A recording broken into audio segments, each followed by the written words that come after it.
Hey RAKStars, welcome back to Hang Out with RAKStars Sessions. We're pretty excited to be back in this community space to start sharing on recurring basis with you all. From now on, every Friday, we're going to be here to get online with RAK team members or community members to share and talk about the IoT ecosystem, LoRa and LoRaWAN related projects, experiences, and anything you would like to talk about. This is a space where we have created for you to connect and learn. So we really hope that you enjoy it and also take advantage of it. So yeah, this is all. Before we start talking further and introduce our awesome guest today, for those who are connecting for the first time and are not already familiar with this session, let me introduce myself. Mucho gusto. I am Maria Hernandez, and I will be here hosting this session every Friday next with my colleague Johan Macias. Hey, Johan. Hey Maria, and hi everyone. It's been several months since our last transmission, and I'm glad to be here getting back to the show, where we can connect and stay up to date about all those things that our community members are doing and the news that the Rak Wireless teams have to share with all of you. So, welcome everybody. Oh, yeah.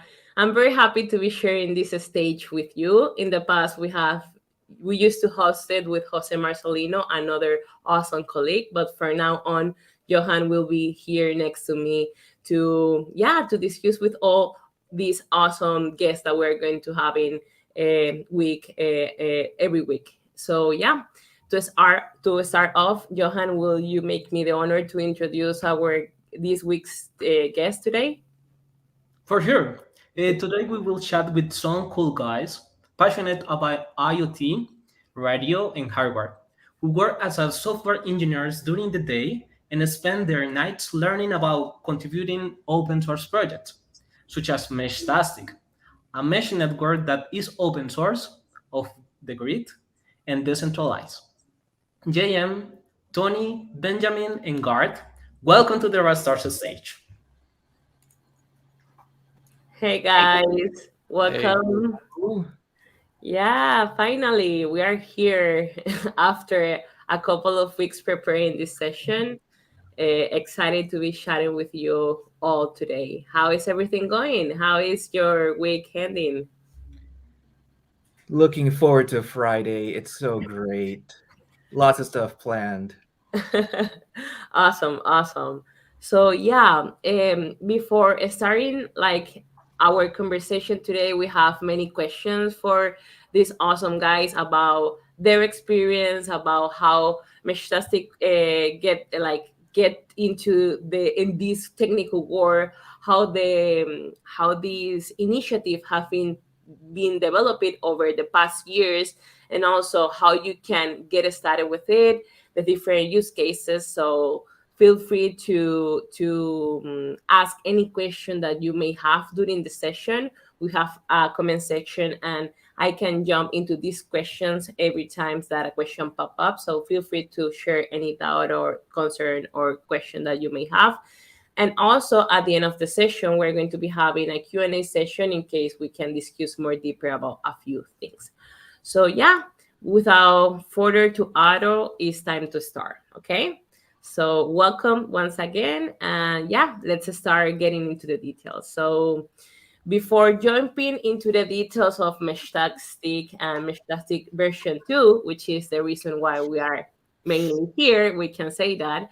Can you please share a little bit about yourself, your career background, and how you get into this Meshtastic project?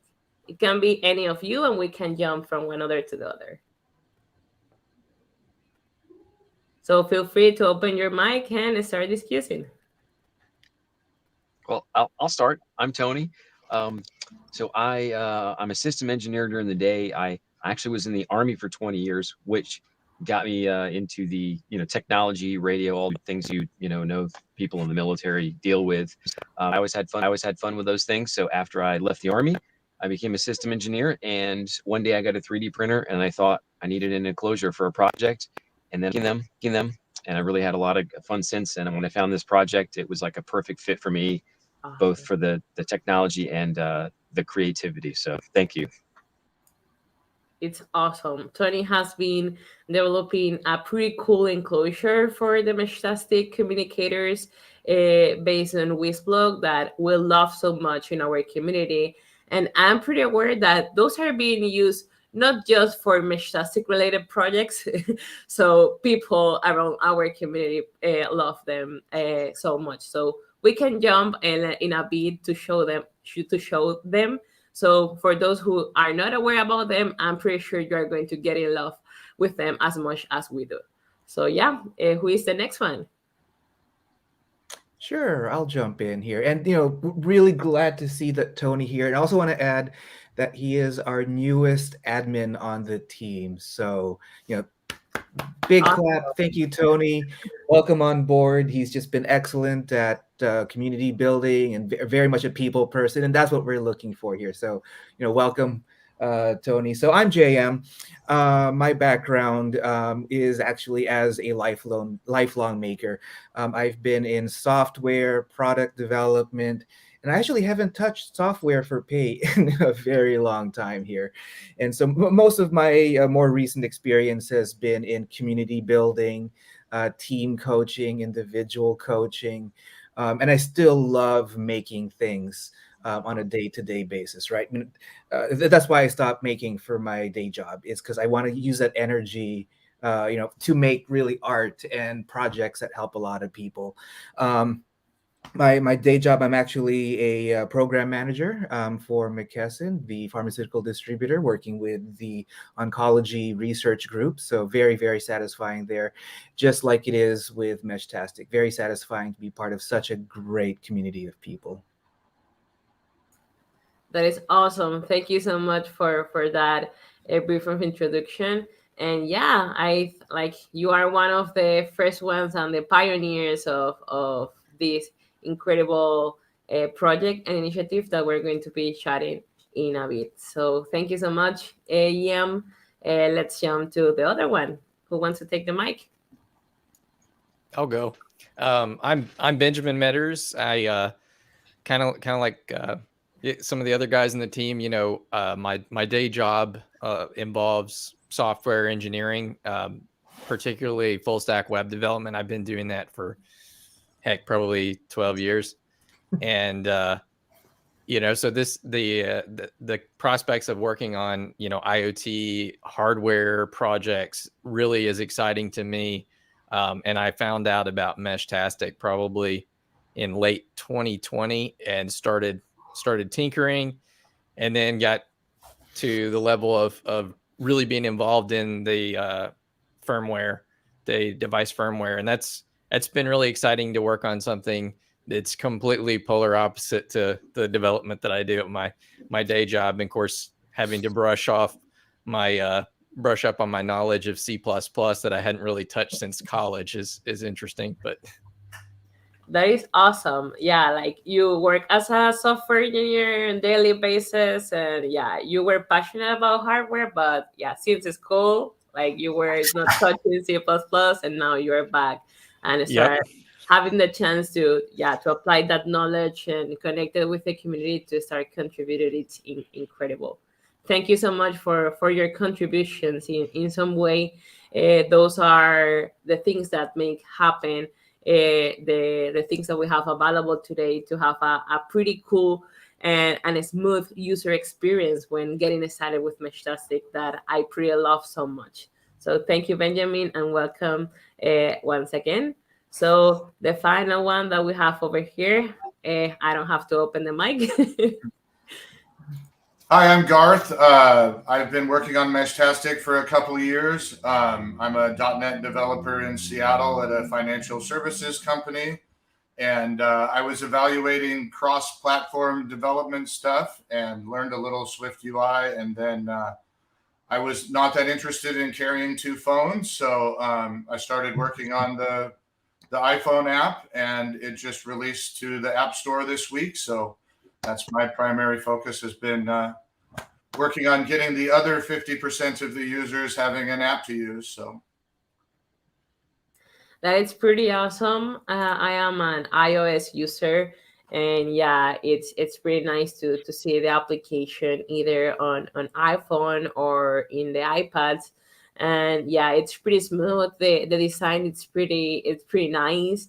Like the colors, the contrast, the features, yeah, all the things that we're going to be chatting about in a bit are pretty cool. So yeah, before jumping into the other questions, let me just congratulate you all for make all these things happening for the community. And also I want to open the door for anyone out there watching this session, to also explore more about Meshtastic. And if you are already there exploring it, feel free to also contribute to all the things that this incredible project have out there for you all. So yeah, that was just like a brief intro about you guys. Thank you so much. So yeah, let's start talking about Meshtastic and its beginning. So yeah, what was like that main purpose of Meshtastic and the benefit of this technology brings to the end user? And also, what are the common use cases observed within the community? And I don't know who wants to take the mic. Just feel free to make it, and I will highlight it.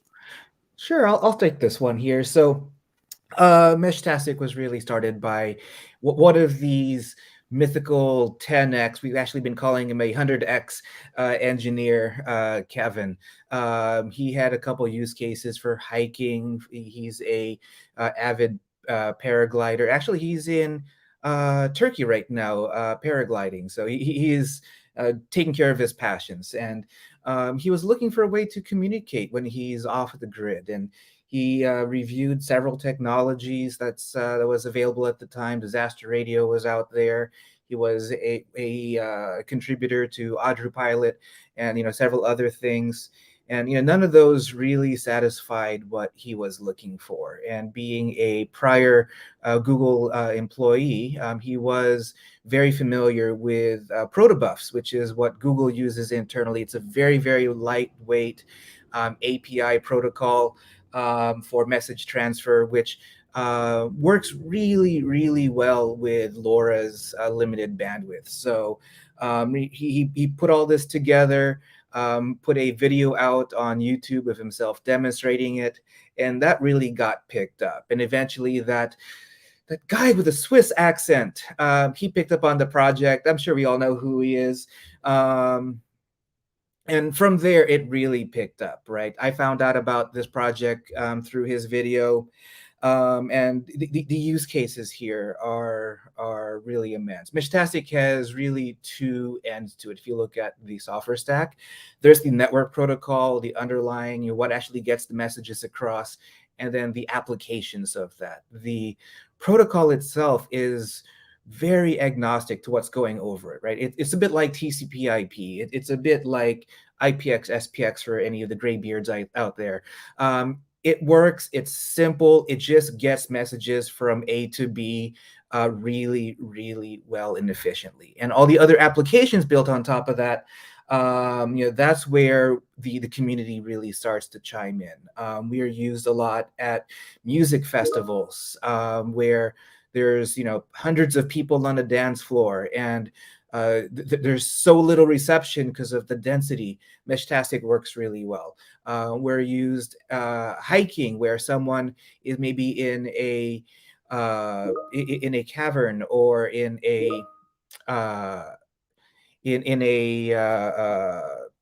location where there just is no reception, right? Meshtastic works really well, and it works by bouncing messages between people, right? We have use cases where we actually used in the open ocean. People on boats were deployed on buoys for open water pollution sensoring networks. It's really, really broad where we're being used.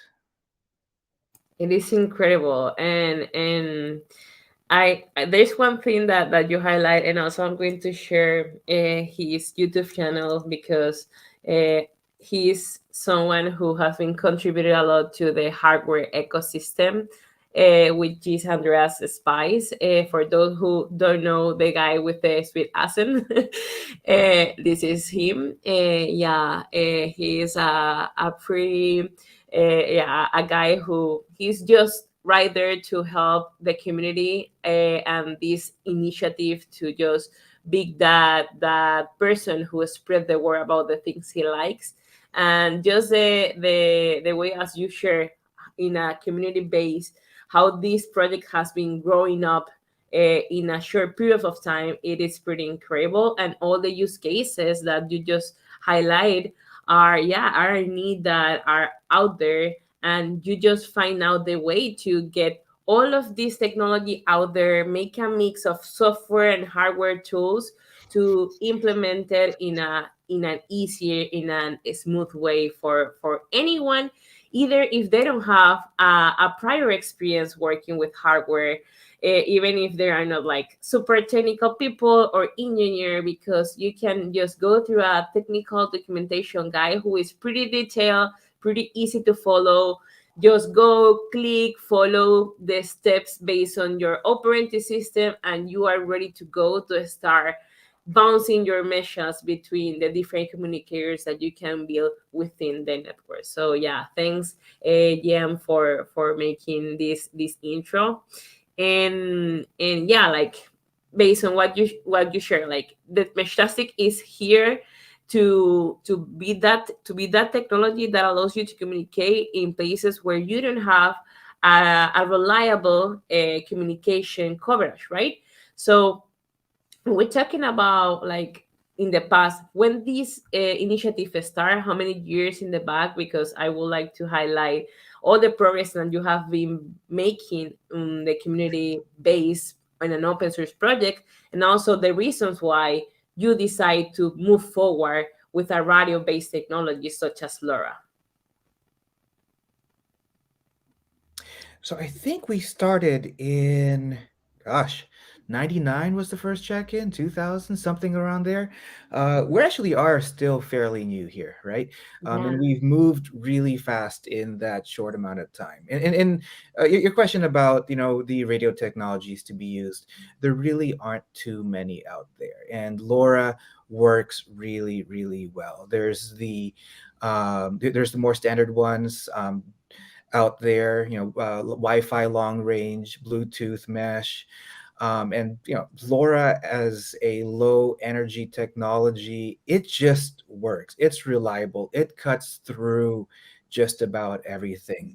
We've had some successes between mountains in New Zealand where we got 140 kilometers, point to point. It's very, very Huge. reliable. It just works, right? Yeah, it just works. That is the word. I love it. It's also really resilient to interference. Like it's the protocol itself, from what I understand, is designed to not be interfered with on some of the GSM band that it kind of intersects with. So exactly, that is how it is. And yeah, like in a way you have like some communicators that are based on LoRa, but it's not mandatory to just work with those, because I know that you also work with other MCUs, which is the ESP32, and that is based on Wi-Fi and BLE, because it have it embedded. But in addition to a chip, a radio model, you can extend all the features to being able to build your Meshtastic communicator. So it's pretty nice to see the way how you mix all of this technology to make a smooth user experience for everyone. That is the thing that makes me excited the most here. one of the other pieces of technology that's been fun as well, with thinking about kind of outside of the LoRa sphere, Garth and I have been playing with the MQTT feature a lot. So we're both connected to the same MQTT server. And on the same channel, you can actually bridge and mesh across the internet, which is pretty wild. I can talk to him, in Seattle, all the way back to Incredible. Arkansas here, and we have two meshes that are essentially being combined with that MQTT server. Incredible. So we can say that between you talk over Meshtastic network.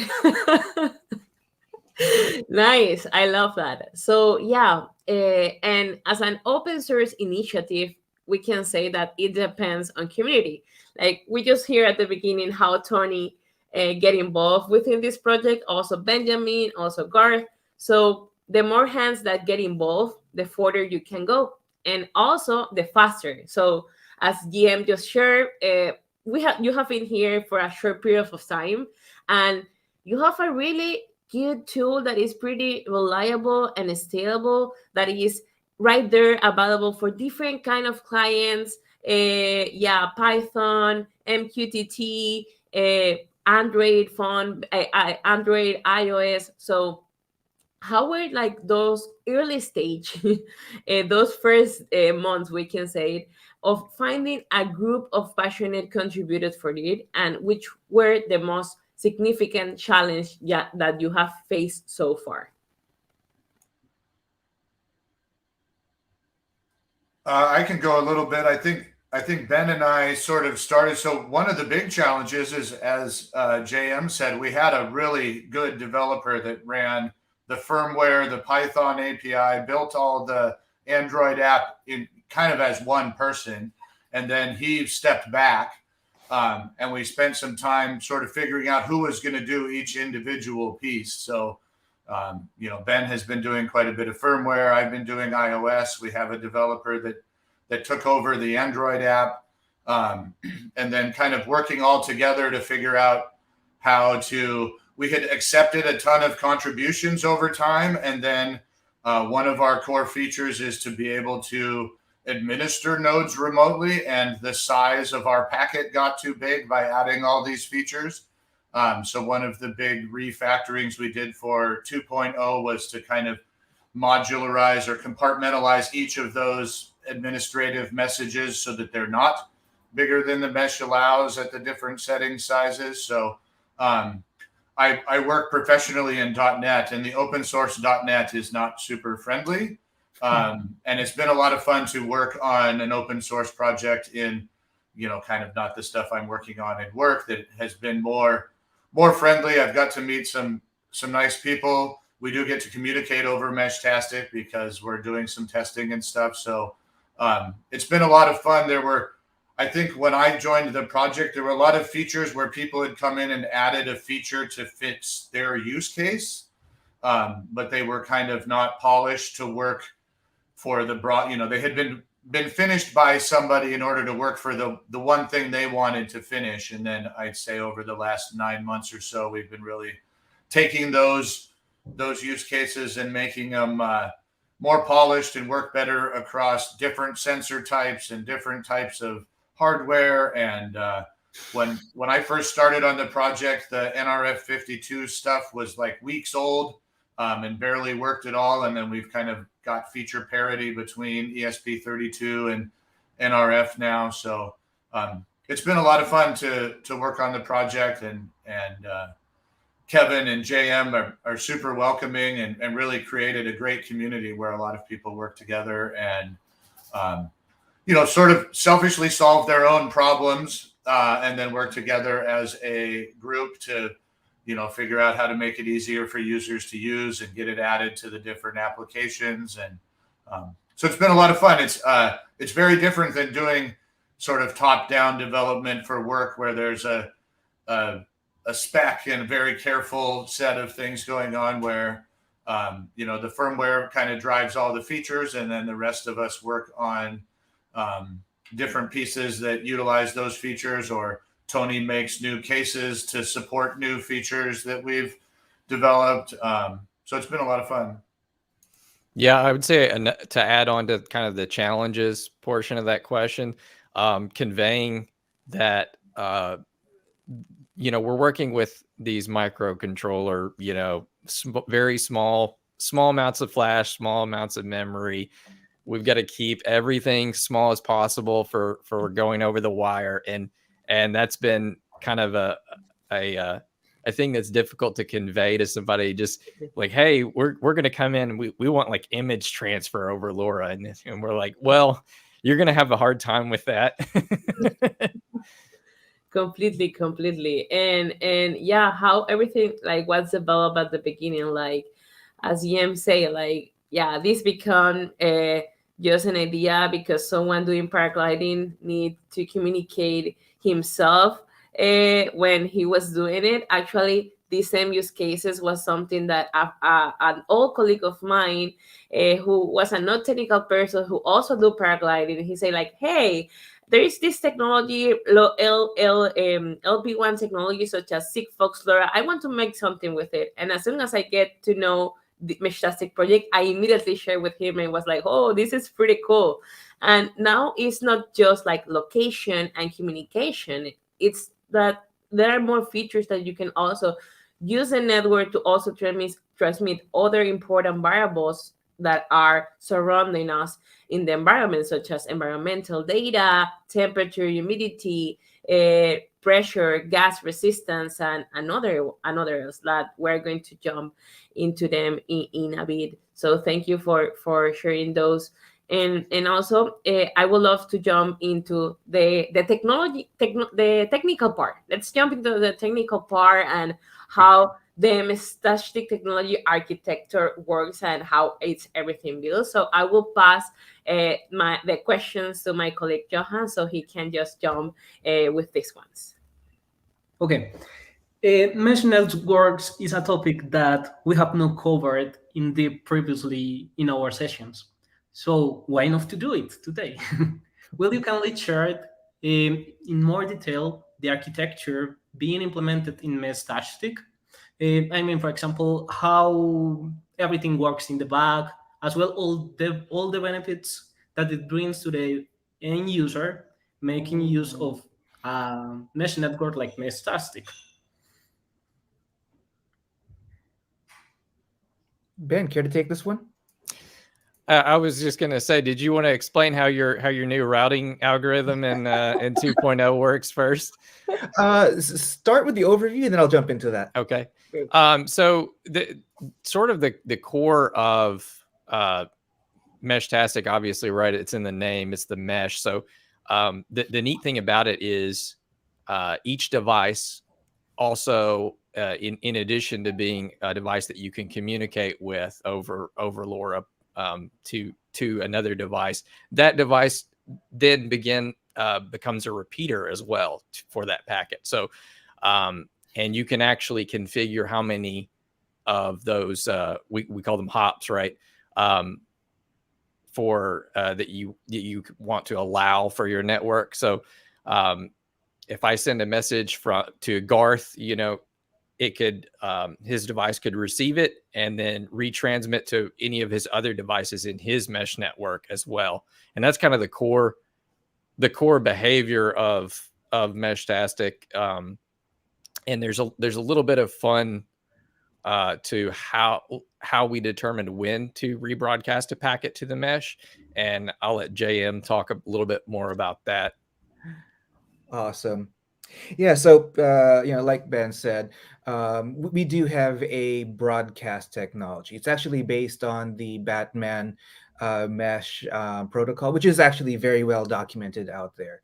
And in 2.0, we made a modification to this to prioritize devices that are on the edge of reception. Those are the ones that, if they're at the edge, they would be better to broadcast out to others as well. Right, is because those are the ones that would generally have the least reception. And we do this not based on GPS because that costs bytes over the network, but by actually using a combination of the receive strength indicator and the signal to noise ratio. So we have a bit of an algorithm there that calculates that out, and actually works out really well, because even though we say distance, there might be other causes for the signal attenuation. You might be inside a building and have trouble reaching other people within the building.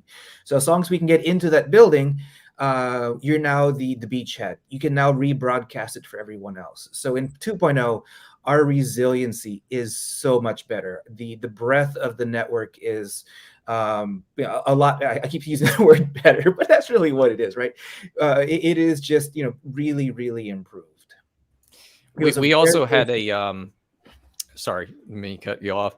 I was going to say we also had someone recently create a Meshtastic simulator, essentially, that exposed a lot of weak points where we had potential for packet collisions and things of that nature with our when we determined to rebroadcast. So we've made a lot of low level optimizations, and like Jacob said, it's so much better performance, I would say, in 2.0. As good as one Meshtastic version 1 was, I think we really ramped it up.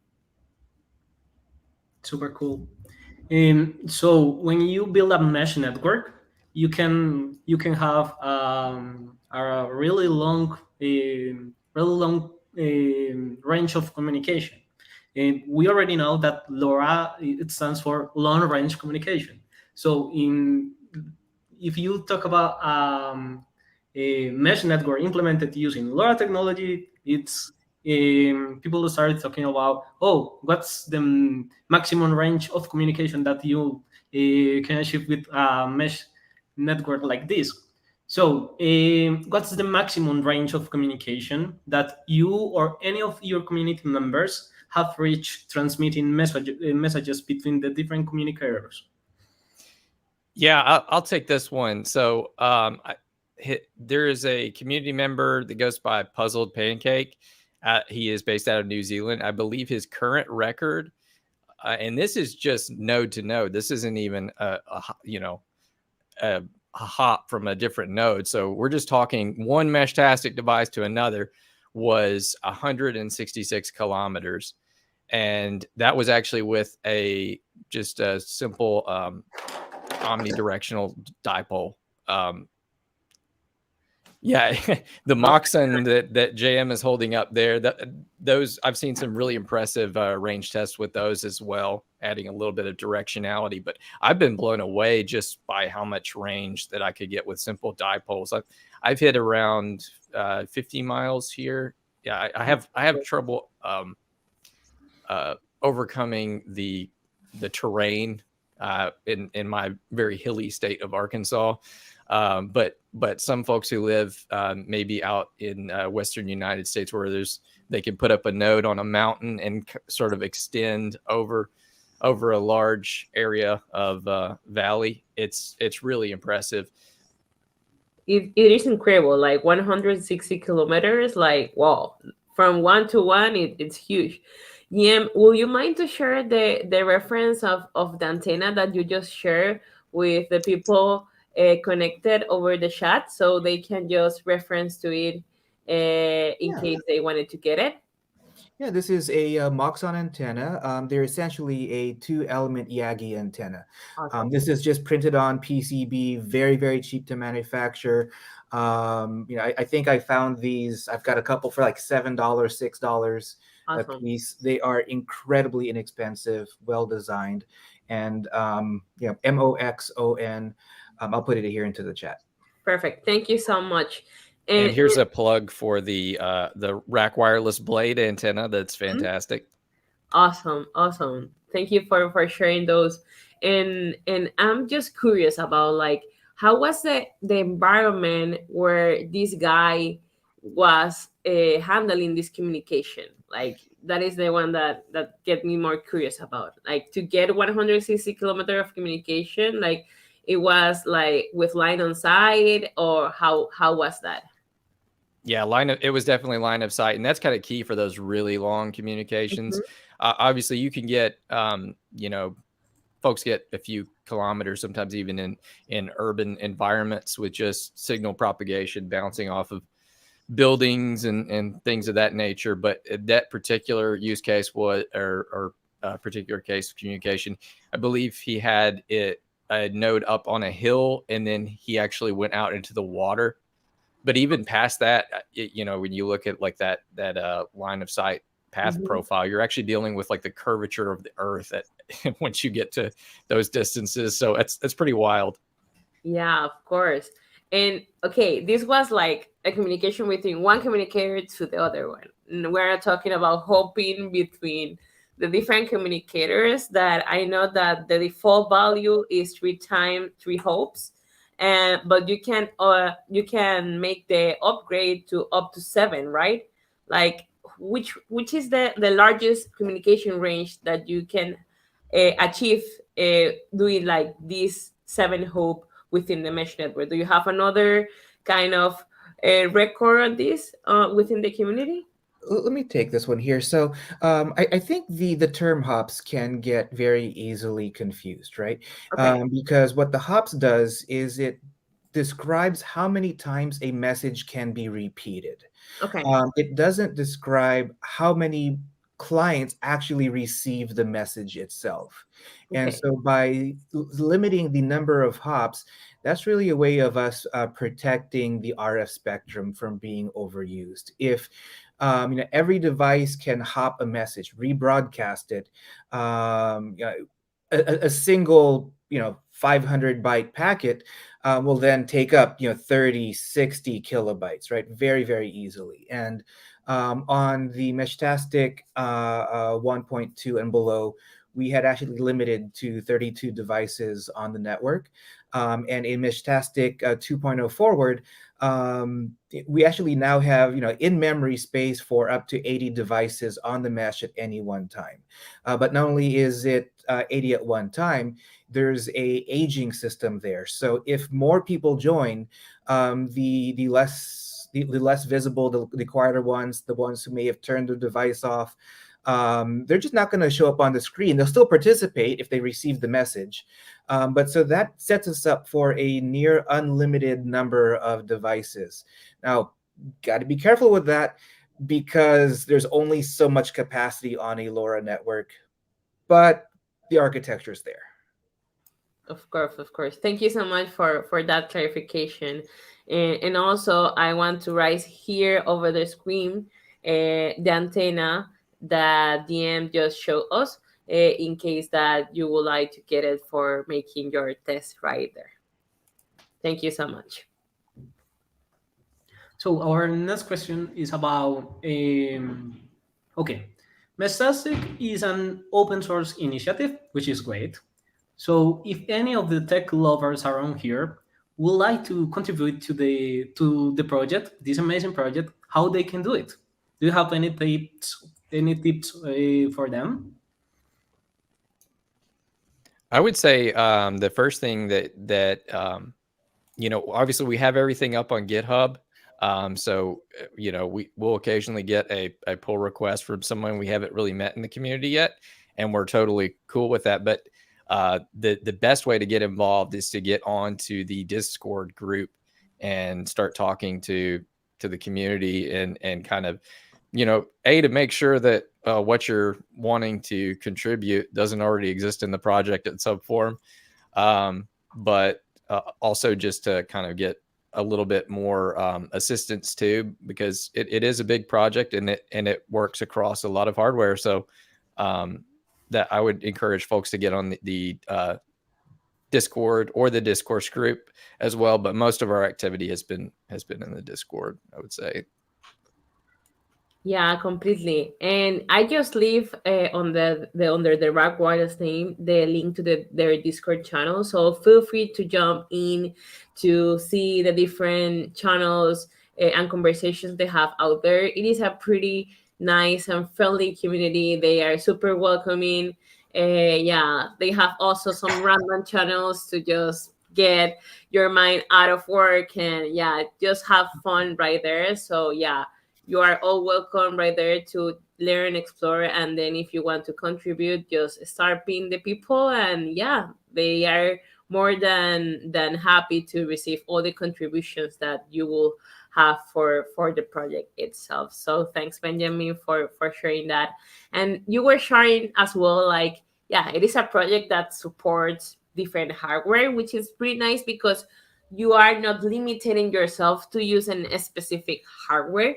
But right here, we're talking within the RAKStar stage, and I would love to jump within our relationship between Meshtastic and Rak Wireless. So one of the supported boards within the Meshtastic is the WISBlock. And yeah, like you are not supporting not only this device but also a variety of models to expand the functionality of the communicator. I was training a bit. We start with location, then you are start adding other sensors in order to measure the environment or how to interact with the communicator in a friendly way, to switch messages using a rotary encoder, for example, or using another input model such as buttons or keypads in order to, yeah, send some default messages. So I'm wondering, how did you came up with this rack technology, and what is your experience with this open source modular ecosystem so far? So basically, me and Ben started playing with the I/O board because we wanted a button, and that was really the one of the first things that both of us did with the project was order the I/O board from Rak, and then spend a bunch of time digging around the data sheets and try to figure out, on our T-Beam devices and ESP32 devices, there was a single user button, and then we use a library called One Button that lets us apply a bunch of different functionality to that one button. So um, me and Ben spent a lot of time trying to figure out how to do that one button. And then from our experience in figuring that out, then we kind of kept adding different stuff. So over time, we've added the PWM buzzer module that plays a start and shutdown song when you turn on your device now. We have the rotary encoder working. We have a developer working to send the canned messages from the nine keypad. So each of the canned messages will be sent by pushing the appropriate connected button there. The rotary encoder works now for the same canned message plugin, so you can use the enter of the rotary encoder as the user button, and then scroll between the preset message options that are on the device, so that you can communicate while having not even a phone client connected. Probably the best sensor for the environmental metrics is the environment sensor, the 1906 WizBlock module. Kind of gives you a weather station in a $20 sensor that you can screw on the back of the device. So we really started with trying to figure out the one button, and then it's very nice to not have to solder. One of the big barriers, I do some soldering, and a lot of the users do, but we do find that various users find that to be a really big barrier. And so being able to get together a device without doing any soldering, or doing just the 4 pins for a screen if that's what you want. And the WizBlock has been a lot of fun for us because we keep getting new modules to add to the devices. So we've recently added support for the Ethernet module, which will add, a lot more stability for nodes that are on a radio tower, or, in a more permanent installation where they can not have to worry about Wi-Fi disconnecting or having signal problems. So that's really where the WizBlock was really a lot of fun, because instead of having to buy these individual sensors and then sort of battle out how they're going to work with different hardware, we were able to buy things that screw right onto the board, and the built-in constraints are kind of nice, so that we just figured out that IO5 was a button pin that was on a bunch of the different devices, so we selected that to use as our user button. And then the button is available on the OLED screen, 3-button panel, the rotary encoder. If a user adds a button with the I/O board, we had a community member actually make their own WizBlock board that I think Rak is now producing. So that was kind of fun. So yeah, it's been a great relationship.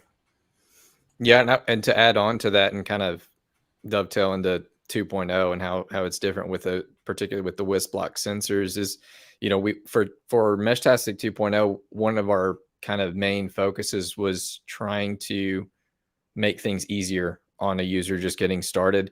So we actually removed support for a lot of the just kind of analog sensors that you would have to read over ADC pins, and you'd have to set up, figure out which GPIO pins are available on this board, and kind of go through all of that mess. And it was just really daunting. But the WISP block system has worked really well for us being able to auto detect those modules over I2C interface. So now if you enable the environmental telemetry module, it automatically finds those WISP block sensors on the I2C bus based on their registry address, and just says, okay, I've got temperature now, I've got barometric pressure, etc. It's completely awesome. There are like a few things that you mentioned over what you shared that it just describes the Whisper ecosystem. So first, like, make it easier to have like a bunch of models right there to just get started with it. Like, when we started this ecosystem a couple of years back, we just start with less than 30 models, and right now we have more than 100 models available on the ecosystem that are also fully open source. So as also Guard just shared, there are a community member from the Meshtastic community who just went through our documentation, download some templates, start developing his own model, and now Rak Wireless is producing it. So this is like the wonderful thing about open source projects, either on the hardware side or either on the software side. Like, you just get all together with a group of passionate people with a common goal in order to solve some problems. And this is why the WISBlock is here, a board that can help you to build different kind of solutions for different use cases, either environmental data, either, like for different use cases. I'm not going to jump into the different details, but what you did in your side was create a software that make it easier to detect these I2C addresses in order to identify which were the sensors that were connected, and then boom, you start transmitting data, which is an incredible thing, because you, like, Meshtastic is the perfect use cases, the perfect use case of how the WISBlock ecosystem can be implemented and how can move forward to make it easier for the implementation for those who doesn't have probably a fully technical experience. Because another barrier that the WISBlock ecosystem it's leaving aside over here is avoiding the cable, the wiring, because you don't need to solder things. You just go, click, code, connect, and that's it, right? So it's pretty nice to hear your experience with ecosystem so far, because it highlights that we have been doing a pretty good job for our community members out there who are using these tools in order to make more tools for the people to implement it in an easier way. So yeah, like the WISBlock itself is a hardware, a PCB with a bunch of other small PCBs to connect itself, but it is not just about the hardware itself. When we talk about hardware, we also talk about the enclosure itself, and I think we're going to jump with Tony on this side. So on the practical side of things, or to get more people involved, a key consideration in terms of usability is the packaging of the hardware, right? So rather than looking at cables and PCBs, a ready-to-use presentation is more attractive, since the way it is protected, and of course because the package matters. So we have been seeing some various community members have designed different enclosures for not just for the WISBlock ecosystem, but also for the other hardware that you support out there, which is pretty awesome. So can you please share a little bit more about those enclosures that the community members have developed so far that are adaptable to the WISBlock ecosystem? Sure, and that's my specialty. So I found Meshtastic when I was looking for an off-grid communication solution, and I found some other boards that weren't RAKwireless. They're boards that Meshtastic supports, and they're great. And I designed some cases for them because I wanted to take them hiking. I wanted to have them You drop them, they don't break. And as you said, staring at a bare PCB is cool for about 5 minutes, and then you realize, well, I can't just put this in my pocket. So we have to have a good enclosure for it. So like Garth and a few other folks in the community that have designed enclosures for Rak and some other boards, I tried on originally the Rak 0005 starter kit that that Rak sells, and I came up with something that turned into this, which I think most people may recognize this. It looks like a box. It's very simple, but it has a screen. It has that Garth and Ben put together, and it holds the camera. It holds the Meshtastic starter kit that Rak sells right now, which is the 19007, and it comes with the LoRa and Bluetooth module that plugs onto it. And if you add a standard lithium ion battery in the back, put an antenna on the top with the pigtail, a pigtail that you buy to connect to the tiny IPEX connector on the Rak 4631 LoRa and Bluetooth module, and you have a functional Meshtastic node that you can use and connect to any other Meshtastic device that you have, or just buy more of these. And there are different sizes of boards as well.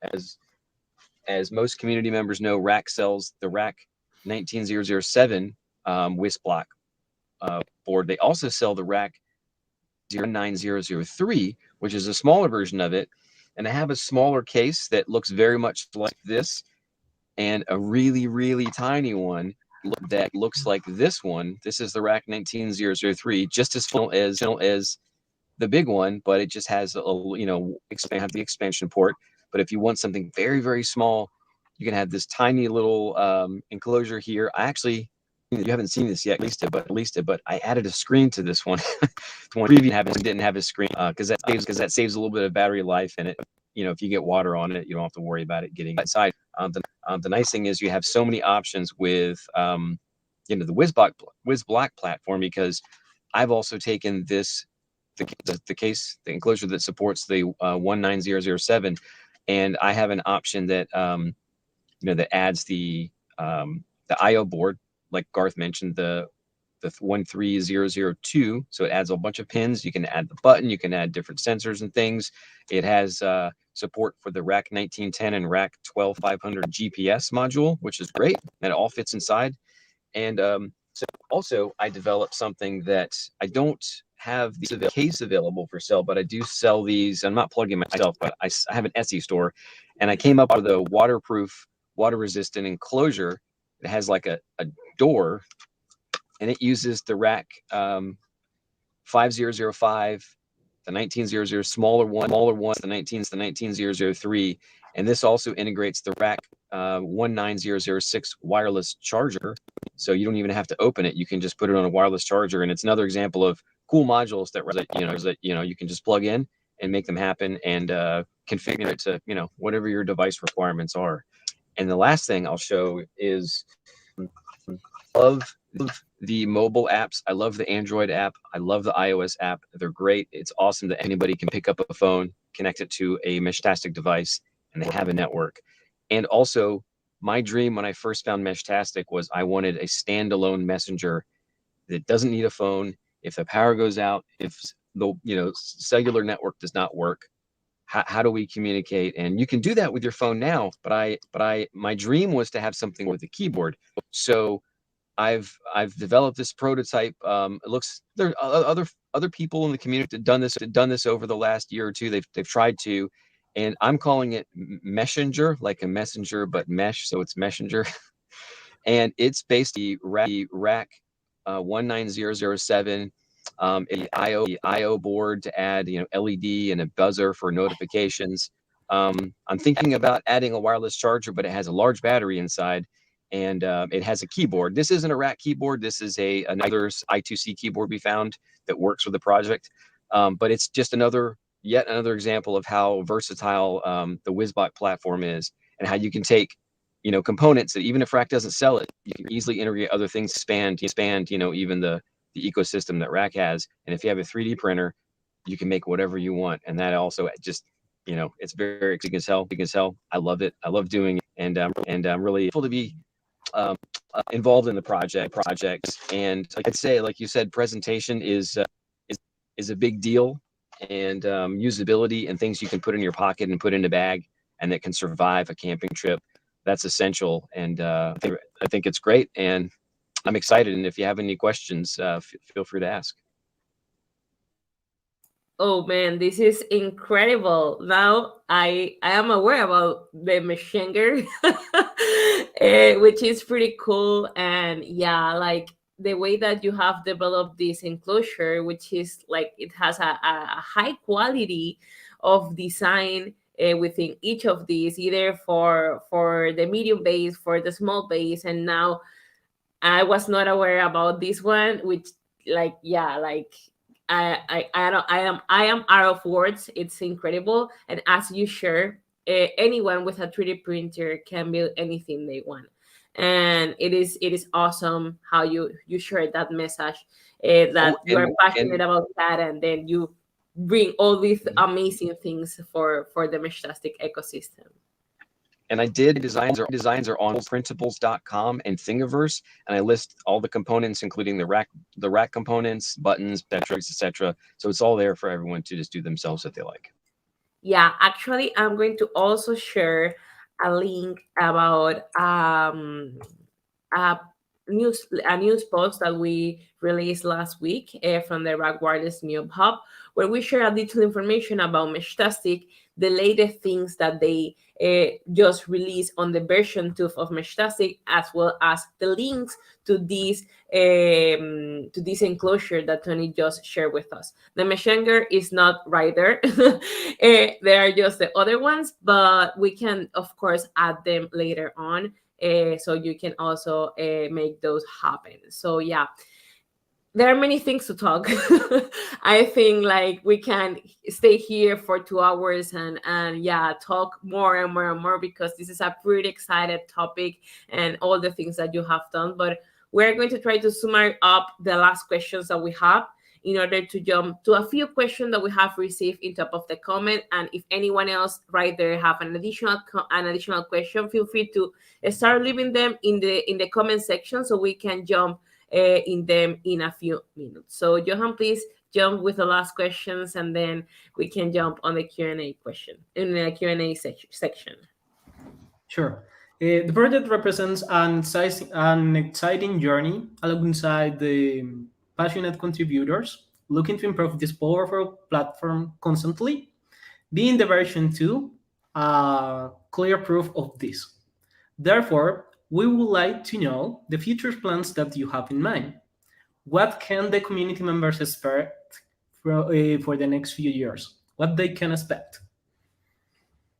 Let me start with this one here. So, roadmaps are actually really difficult to work with, especially on an open source project, because we are a community of people who are individually passionate about what we're doing. And we have no staff on pay, and so people really do what they want to do. Now, we brought up our North Star is usability, right?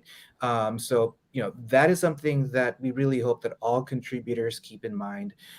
We started off as a pretty scrappy project working with bare boards, and we're no longer there, right? We're being used by people who are sharing this with their parents, grandparents, who are giving it to their groups that they're going camping. It has to be really easy to use. Now, we all have individual wish lists that Ben and Garth are working on. Well, I'd like for them to talk about their areas here.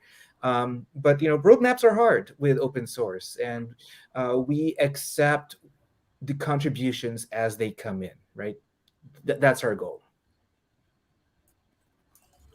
Yeah, there's a couple of things on my mind just in terms of what we're kind of looking forward to eventually implementing in 2.0. One of them is short audio messages encoded in the very, very small over-the-wire codec 2 codec. So that's something I've been kind of excited about, the prospect of potentially having a push to talk button and transmitting a short voice message over.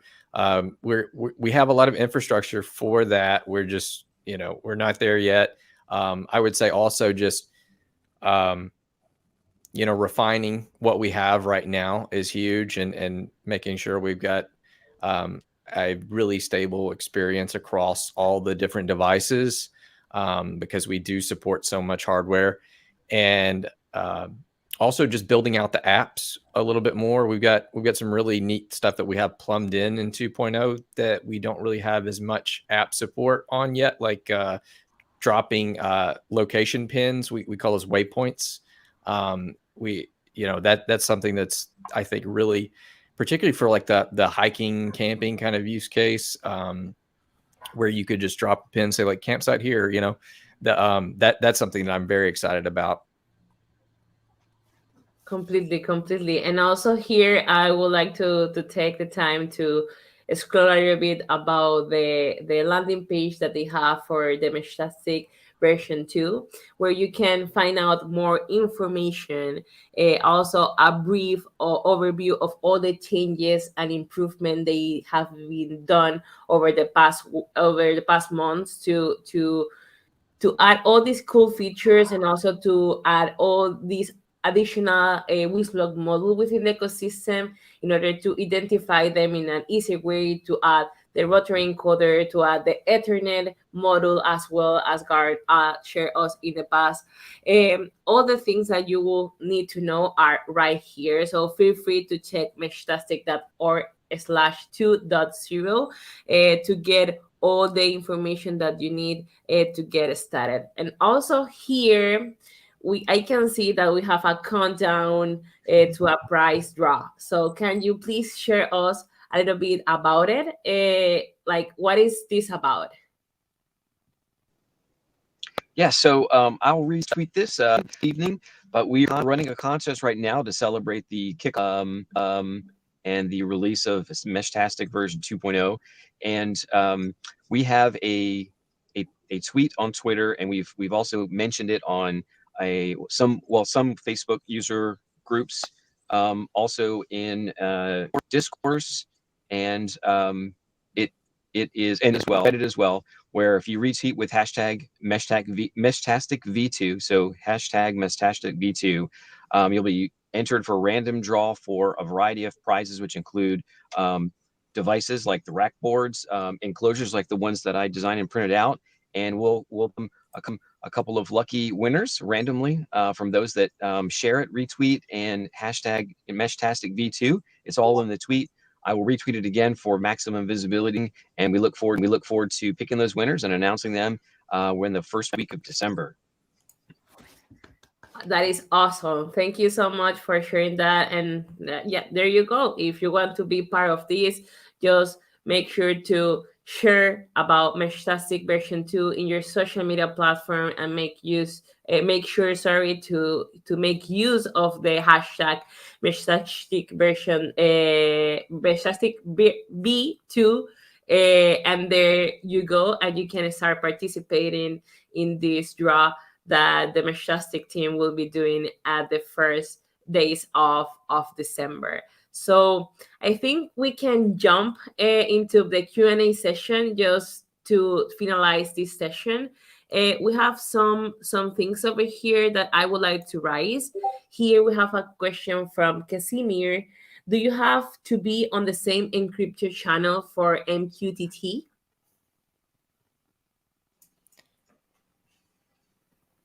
Yeah, there's so the way we kind of manage security, so to speak, or privacy in Meshtastic is by having things split into channels. So you can create a channel, and obviously that creates a pre-shared key that you would share with other Meshtastic devices via we make it into URL and a QR code for convenience, right? So in order to bridge those two meshes over an MQTT broker, yes, you would need to have the same channel set for those devices to talk to each other. Now, the MQTT server, like if you connected to that with a separate channel, that broker would still be brokering that traffic, right? So if you're sitting there watching it with an MQTT application subscribed to the root topic, you could see that traffic coming through, but you would not be on that mesh. So Completely. Thank you so much for that explanation, Benjamin. Another one that we have over here from Falcom. I don't know if Tony is right there. I cannot see him. But Tony, Quantum Shadow and Rak Collab.